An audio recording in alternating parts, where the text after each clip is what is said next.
Je crois que toute ma vie, j'ai donné. J'ai donné tout de moi, quoi. Tout, même dans mon métier, j'ai tout donné. Je crois que j'ai pas fait attention à moi. C'est pas que j'avais pas le temps, mais j'y pensais pas. Enfin, c'est comme ça.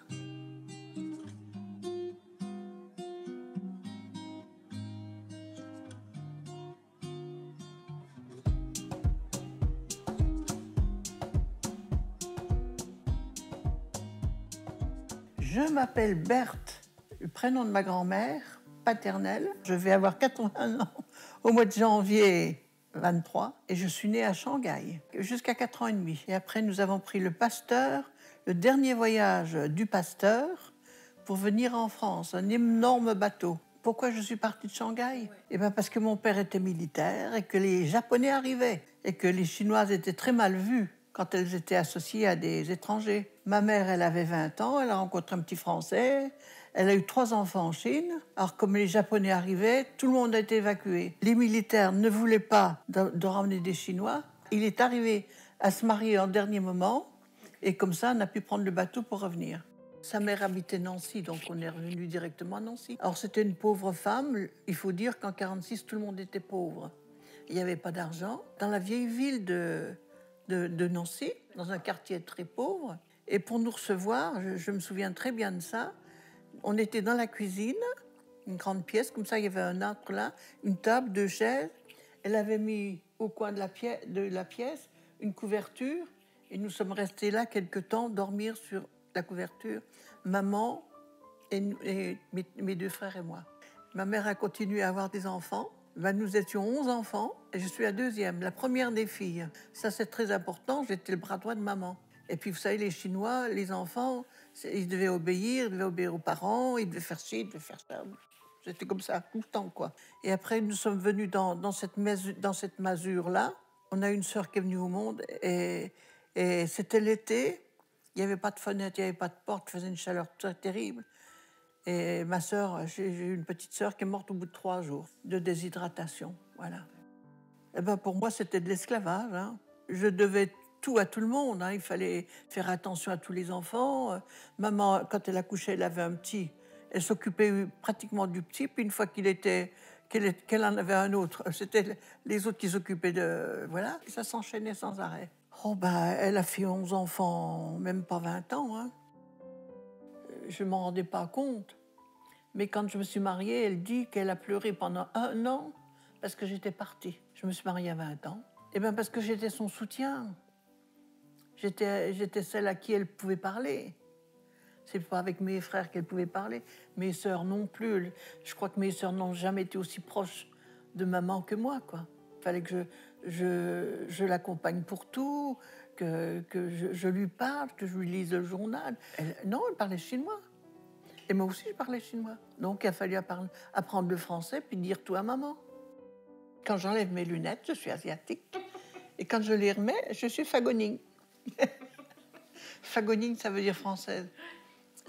Oh, ben, j'ai traîné toute ma vie comme Shintok, chinois vert, va bouffer ton riz, t'as tes baguettes. Ben oui, parce qu'en 46, on ne savait pas ce que c'était des Chinois. On était des extraterrestres. Hein. Puis pour les autres, les gosses à l'école, il y en a une qui m'a dit « Tu t'appelles Berthenus en un mot ou en 2 mots ?» Moi, je dis « Mais je suis comme toi, j'ai un prénom et un nom. » Tous les gosses sont méchants entre eux, hein, les petits surtout. Je pense que c'est la réaction des parents aussi. Hein. On est des étrangers.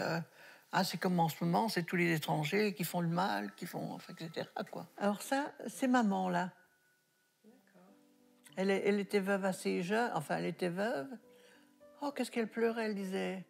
Il m'avait pourtant promis de jamais m'abandonner. On lui disait, mais il est mort, il n'avait pas fait exprès. Et voilà, tous mes frères et sœurs, on se voyait tous au 1er mai. Alors, maman est là. Ouais. Et mes deux, alors, ma sœur, là, est décédée. Celle-ci aussi est décédée. Il reste celle-ci, Christiane. Ma mère m'a jamais rien dit. Jamais rien dit. Enfin, je savais qu'il fallait qu'elle couche avec mon père pour avoir des enfants. Mais c'est tout ce qu'on savait. Hein. Les petites filles, elles ont leur amoureux, tout ça, elles n'ont pas peur. Hein. Elles n'ont pas peur du tout. Nous, on était effrayés. Nous, on ne pouvait pas coucher avec un garçon. Hein.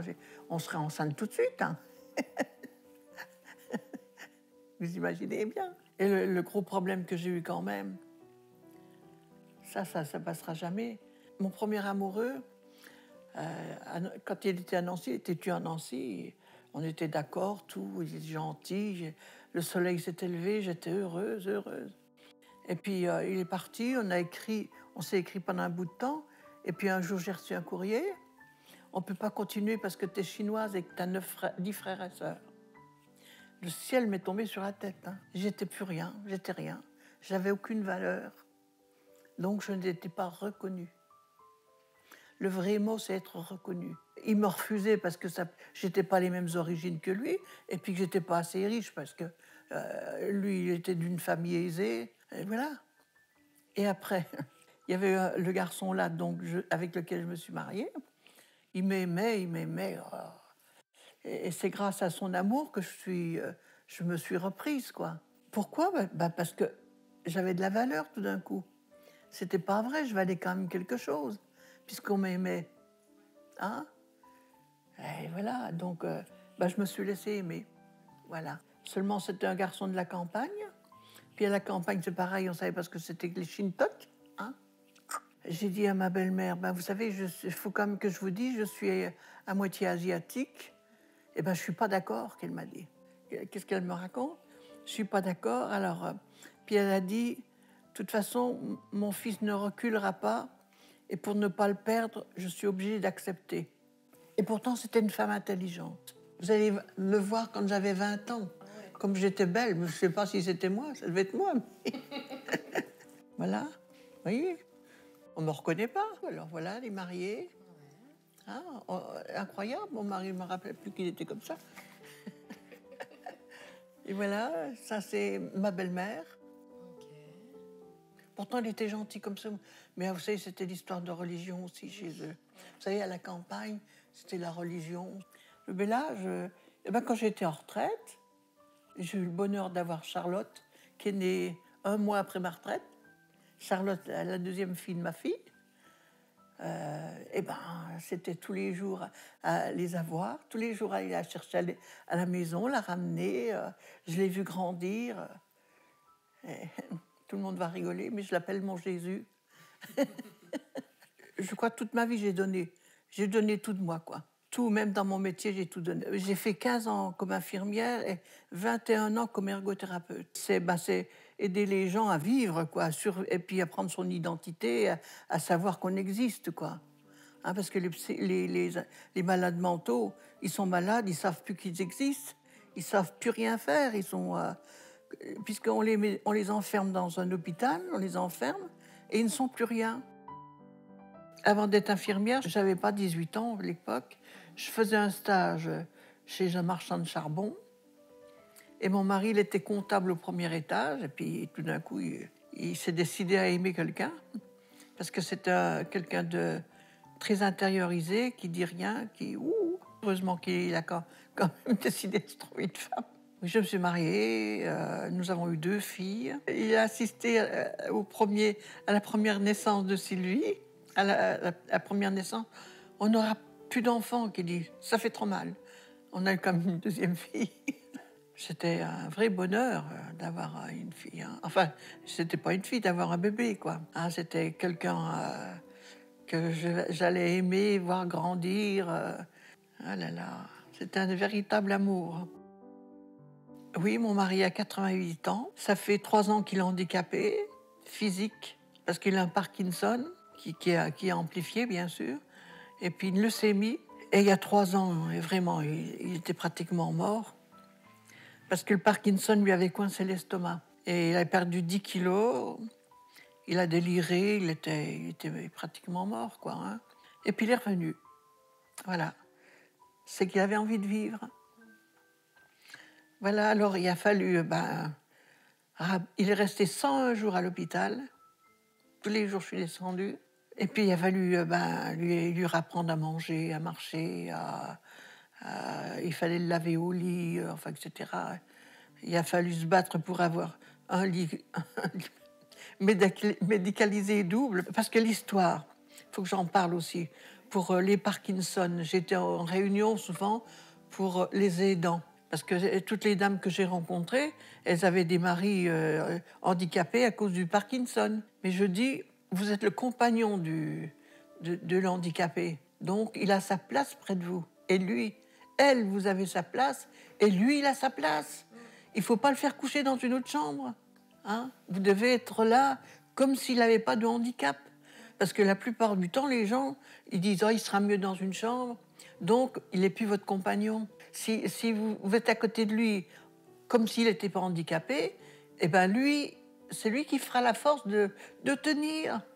Alors, vous êtes le compagnon, l'aidant, le soignant, et tout et tout. Eh ben, je trouve que c'est fatigant, mais tous les jours, je me remets au travail. Je lui fais un peu de massage, de réactif. Je le faisais en tant qu'ergothérapeute. Hein. Vous savez, comme ça, remonter le front, les sourcils. Eh ben, il se laisse faire, il est bien. Après, il dit, ça y est, je suis bien. Après, c'est quelqu'un d'autre qui le lave, mais moi, je m'occupe uniquement du visage, voilà. Donc, il est mon compagnon, hein, il est mon compagnon. On ne le lâche pas, quoi. Autrement, je pourrais dire, va dans ton coin, va sur ta chaise, ou je le force à manger, parce qu'il ne veut pas toujours manger. Tous les soirs, je lui mouline tout ce qu'il faut pour qu'il mange plus facilement. Je lui coupe tout son pain, je lui mets son beurre, enfin, tout ce qu'il faut. Mais je le fais comme ça, comme si vous faisiez un peu comme vous aviez votre bébé, quoi. On le soigne parce qu'il est lui, mais il est vous. Hein? C'est ça l'histoire. Bon, j'abandonnerai jamais. Il est tombé il y a 3 semaines pour la 7e fois. Il a fallu appeler les pompiers, tout ça. On a une montre. Soit ils appellent les pompiers, soit ils appellent Sylvie si elle est là. Alors, quand ils sont là, ils se précipitent tous les deux et puis on le relève, quoi. Parce que moi, je ne peux pas le relever. Parce que le Parkinson handicap, il est tout raide. Puis il fait au moins 100 kilos. Si vous voulez lever une jambe, vous ne pouvez pas lever la jambe. Parce que tout est tellement stressé que ça ne se relève pas. Hein. Je crois que je n'ai pas fait attention à moi. Je ne sais pas. Je me m'étais même pas rendu compte que j'avais grossi. J'avais grossi. Oui, j'ai grossi. Je faisais pas attention à ce que je mangeais. Il fallait faire à manger, faire à manger. Enfin, c'est comme ça. C'est pas que j'avais pas le temps, mais j'y pensais pas. Hein, c'est à force de donner tout à tout le monde que, à mes malades, j'ai donné plus qu'il ne fallait. Pas plus qu'il ne fallait, mais comme ils étaient démunis de tout, il fallait penser à tout. Maintenant, j'ai un hobby, c'est de faire de la couture. Voilà. C'est quelque chose d'exact, la couture. Tout est exact quand on coupe, quand on met, quand on... Vous voyez, ça, c'est quelque chose que je me suis fait. Hein. Et puis, les vêtements, ça me permet de créer. Parce que je touche les tissus, je vois les couleurs, ce qui va ensemble. Et ils ont eu des kawés de toutes les couleurs, des manteaux de toutes les couleurs, des robes de toutes les couleurs. C'est toutes des robes que j'ai fait. Regardez, c'était des robes provençales. Et voilà.